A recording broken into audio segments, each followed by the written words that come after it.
Eu acho que existe uma série de preconceitos aí em relação aos psicofarmacos de uma forma geral, né? Primeiro, a própria condição psiquiátrica é uma condição que sempre foi cercada de muitos preconceitos, né? Quer dizer, você falar para uma pessoa que ela tem uma doença mental pode parecer uma ofensa em alguns aspectos, né? Quando as doenças mentais são muito mais comuns que nós imaginamos, né? Com certeza. A segunda coisa é que tem uma ideia de que psicofarmacos seriam algumas substâncias que poderiam criar dependência química, né?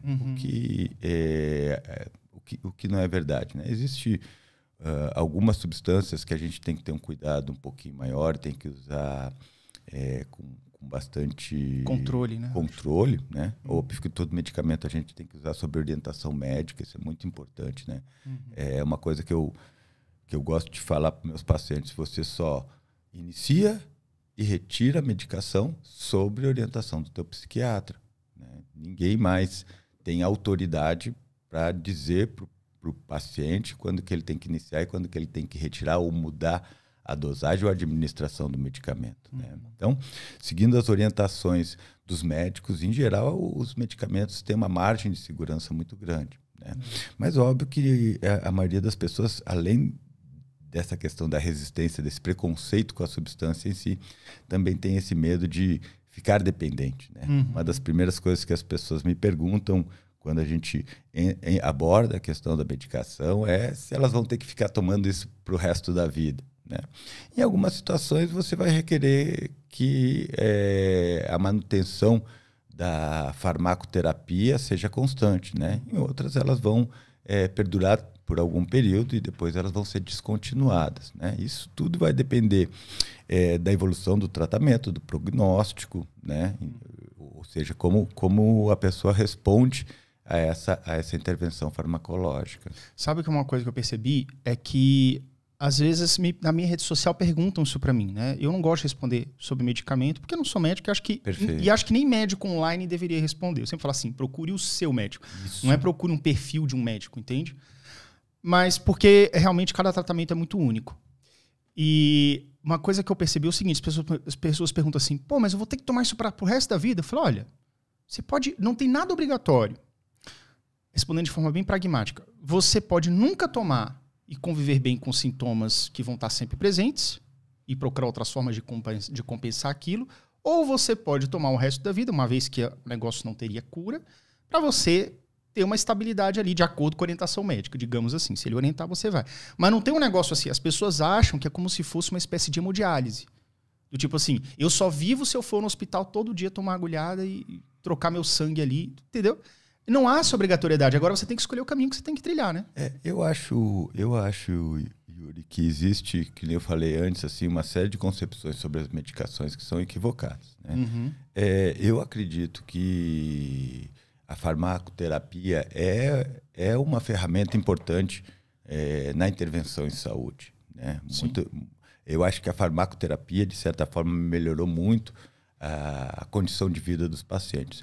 Ela é uma intervenção pontual que consegue dar resultados em alguns níveis de funcionamento, né? Mas a farmacoterapia ela não é a cura de uma condição, né? Ela simplesmente pode te adaptar para você efetivamente funcionar, certo?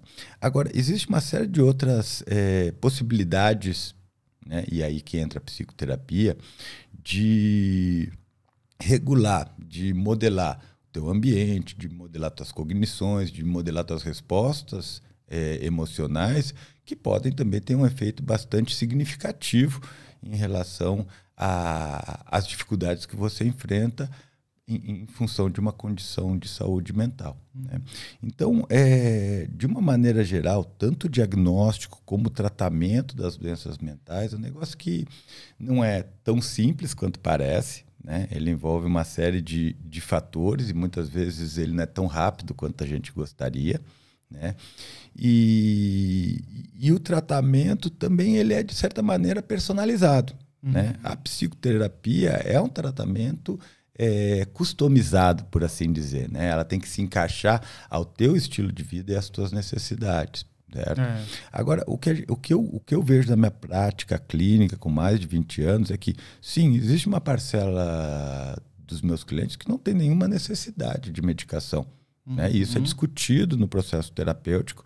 E uma vez que que o cliente chega a essa conclusão, né, a gente opta, obviamente, por não usar a substância. Agora, para alguns clientes, o uso da substância vai ser muito benéfico. Essa medida, ela geralmente é feita através de como ele reage ao início do tratamento medicamentoso, ou você já pode medir assim, olha, o seu transtorno, seja qual for, ele tem um grau mais leve, eu acho que se você adotar tal medida, não seria necessário o medicamento. Essa medida, não existe um protocolo para isso. Né? Alguns pacientes chegam já com a medicação, né? Então a gente conversa um pouquinho em relação à medicação, como é que ele está se adaptando a essa medicação, se ele está seguindo as instruções da medicação adequadamente, se existe alguma dificuldade. Outros chegam sem ter uma medicação. Né? A gente discute o quadro dele, o quanto que ele consegue ajustar. Pode ser que a gente espere um pouquinho a mais para encaminhar ele para um médico, para o médico avaliar se existe a demanda da medicação. Né? A gente tem que lembrar que quem vai avaliar a necessidade da medicação é o médico. Né? Ele é o profissional que estudou, é o profissional treinado efetivamente para fazer esse tipo de consideração com o cliente. Mas alguns clientes que não chegam medicados, a gente explica, olha, pode ser que na tua condição um medicamento possa ajudar, né, ao tratamento. É obrigatório? Não, não é, porque quem vai definir efetivamente é o médico e o paciente na conversa deles. Né? Mas e existem outras pessoas que efetivamente têm condições que me parecem que a medicação é irrelevante. Né? Então existe... Irrelevante no sentido de não surte efeito ou no sentido de posso caminhar sem ela? Eu acho que posso caminhar sem ela, né? Ela não teria uma importância tão grande no prognóstico do cliente.